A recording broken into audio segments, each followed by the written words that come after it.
And we are live. All right, then. Well, welcome to Voices of Recovery. I'm Randy with Pastor Jill, my friend Rich, and he's going to share with us a little bit today. And I always like to start out with the same question. You know, what point in your life, what was that moment of clarity? What was that period where you just said, can't do this anymore, I've had enough?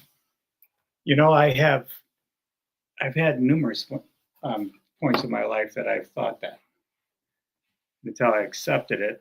That was just about 3 years ago. And my journey started actually back in 2003. And when that journey started, I was arrested on a possession charge.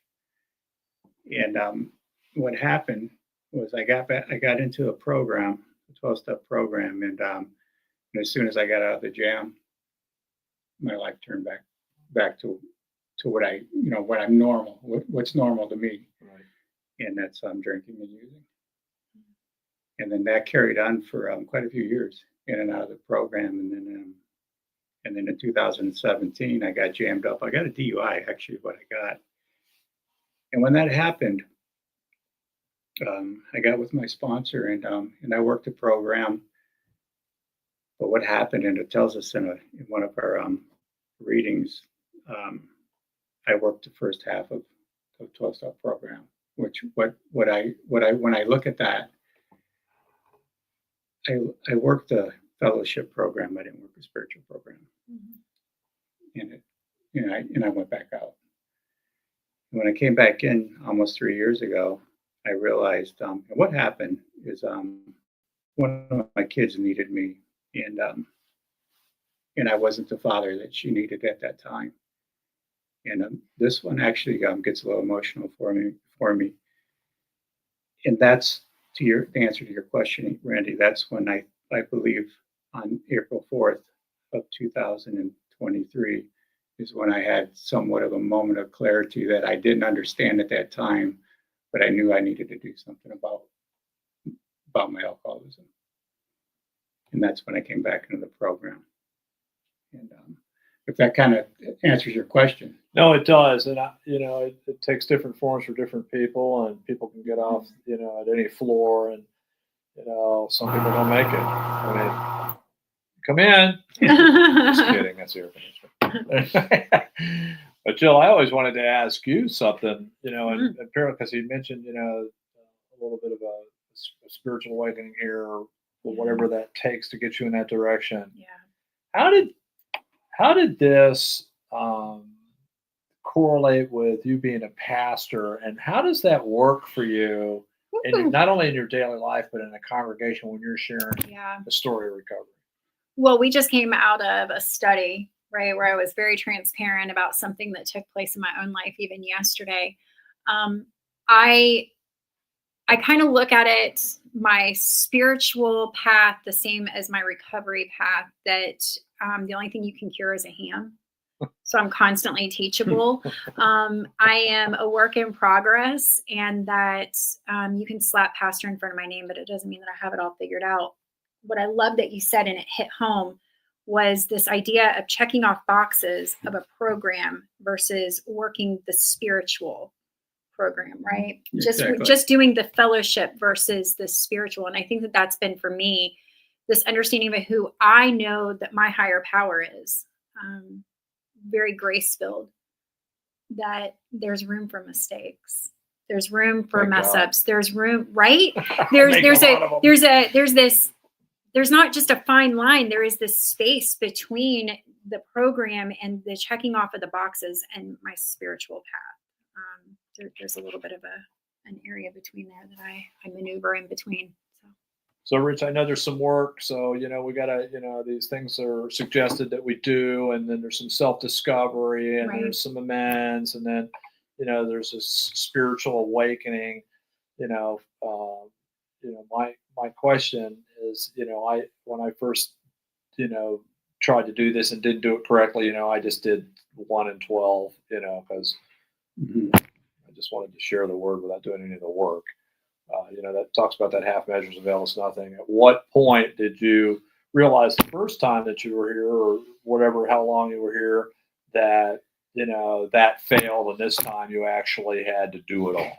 I'll tell you what happened with me on that part was when I came back into the program. That the very next day that I told my wife, I said, that I'm gonna go back in AA. When I was sitting in that car at that meeting, I was going to, our 12-step program, I was sitting in that car going to go into the meeting, and I actually didn't want to go in. And there was a fear there. And what I did is I prayed, and for whatever reason, I was able to open that door and walk into the meeting. And that, I won't say that's when it happened, but when it happened was when I walked into that meeting and I met a man, and he's my sponsor today. And I knew this guy about an hour and a half. I met him at another meeting the next day, and he became my sponsor. And I'll tell you what I did is being in the program all the way from 2003 to now, I opened up my book and I told myself I know nothing about recovery. Mm-hmm. And when I did that, I think I had a little moment of clarity, and I was doing the things that was asked. And my sponsor had me do real hard things at first, like pray, because I didn't know how to. Right. And I still didn't know how to, but I continued doing it.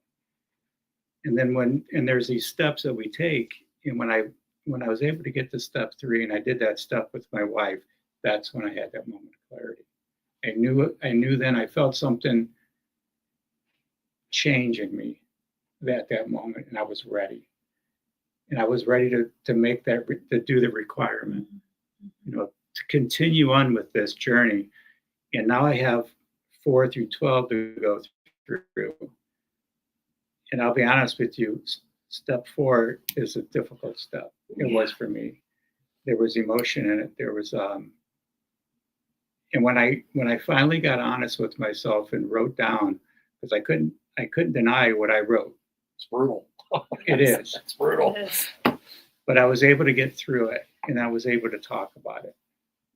And when I got into the following steps and talk about it, and the more I do these things, the more I feel closer to God, mm-hmm.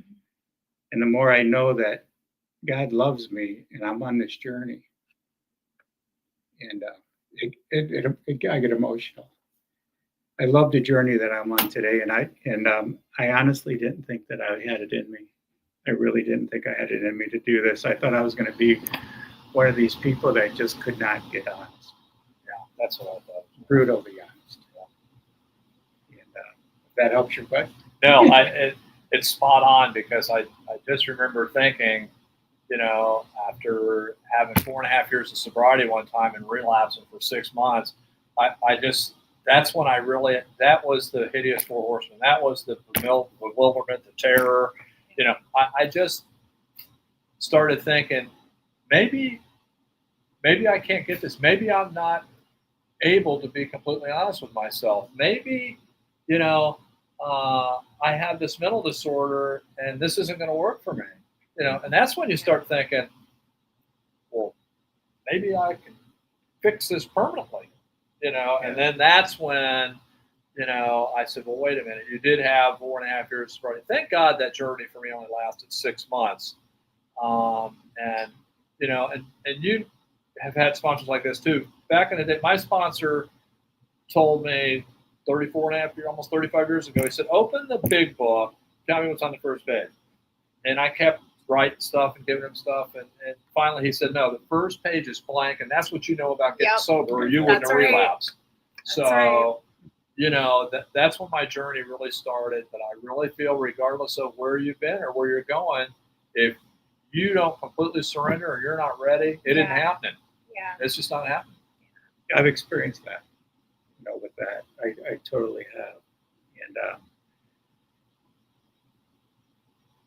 this program or recovery, I got sober later in life. And that's why I try to tell the guys that after I got through my steps, my sponsor wanted me to start sponsoring men.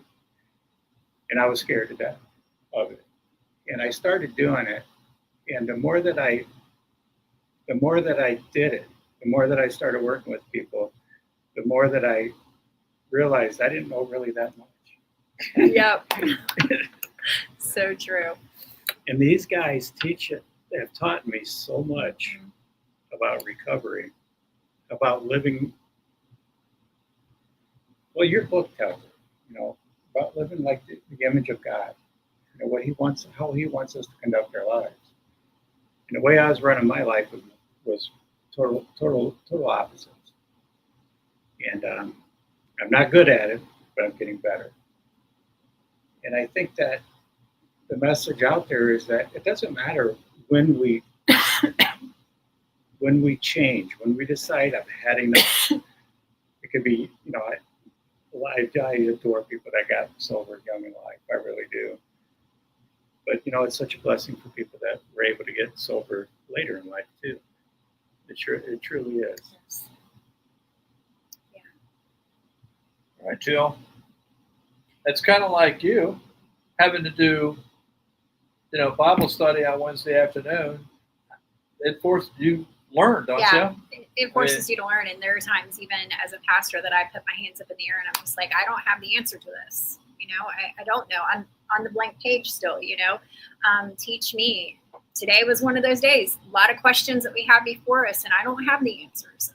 But we can seek them out together. And that was the greatest aha moment for me when I got a sponsor. Was I don't have to do this on my own. We don't have to do it. It's just so. Yeah. So, yeah, it was just so awesome. Like one of those things that we forget is, in the middle of what we were doing before you came, Rich, a woman came in off the street, heartbroken, in tears, and really hurt.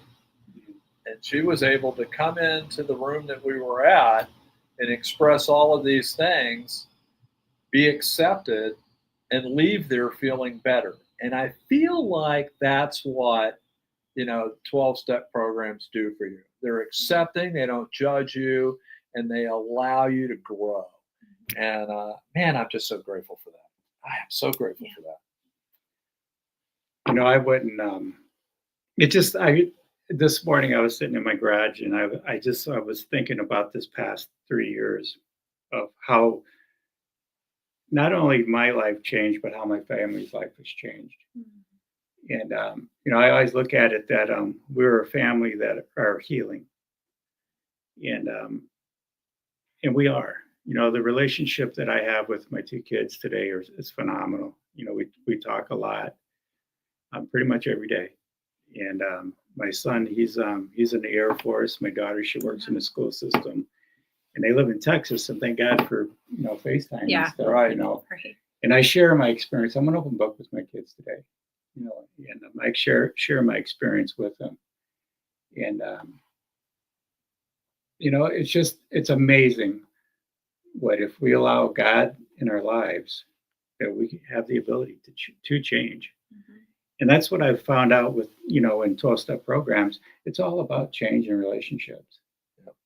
And, if I accept that in my life, that I'm willing to change, the relationships, the byproduct of the relationships just build, and they build in a positive way, now, I'm involved in a church, and it's funny, you guys, Wednesdays is our Bible study too. So I'm going to leave here, and then at 4:00 we do a Bible study. My wife and I, that was unheard of 3 years ago. It just was. And it's amazing how we can change. How God can change us, Absolutely. Because I don't have that ability. God does. No. I know I don't. I like to think I do. Yeah. But yes. As Pastor Jill That's a will whole attest. nother podcast. It is. We'll talk podcast, about ego at another point in time. So tell us, how are you giving back today? How are you giving back with your experience, strength, and hope? What do you mean by that? What are you doing? What are those things that you naturally do every day to help another? My natural, I know you're sponsoring people. Yeah. Yes, my natural starts in the morning. I leave the phone in the bedroom or in the kitchen, And I do I do my daily readings. I pray in the morning out in the garage. You know, I'm a garage guy. You can imagine that. The Harley gave that away. It did. But my daily routine is for one thing, I'm always talking to somebody in the program. Mhm. I'm sponsoring people now. And at nighttime, you know, I really feel so grateful that I was able to lay my head down without even thinking about picking up. Because what the program has taught me, that's not in the equation anymore. You know, that's God took that already from me. And I don't have to go back there, but I have to do work to be able to keep that. Right. You know, I really do. You know, and this right here is my big book. And I like to tell people, you know, if your big book's falling apart, there's probably a good chance that you're not. You know, and Good, mine's in bad shape. so yeah, well, we try not to. That's right. You know, now if my wife was going to tell the story, it'd probably be a little different. Right. But anyhow, that's pretty much what I do, you know, on a daily basis now, and I just try to grow. I do. I try to grow in the program, and Stupid washing machine. I know. There's always an interruption. But does that help answer your question? Absolutely. Yeah, right. Absolutely. Because there are definitely things, you know, that I find in my own life that I have to do every day in order to keep myself on that path in this mind frame of, you know, this new design for living. That if I don't, there are some things that can creep back up. Mm-hmm. And I might not go out and pick up a drink today, but some of my behaviors that can seep back in today will lead to that. Yeah. And that's where I have to keep in a constant awareness of.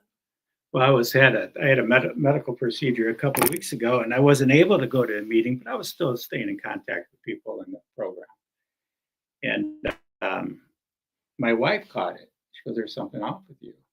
Mm-hmm. And then I seen another person in the program, and she said the same thing. She goes, "There's something. What's going on with you?" And I need that. I need people to call me out, and I'm thankful for that. Before I'd be, I don't know, you know, I would get a resentment, but I don't anymore. I get a thank you for letting Check go. up from the neck up, baby. That's There right. you That's go. right. There you go.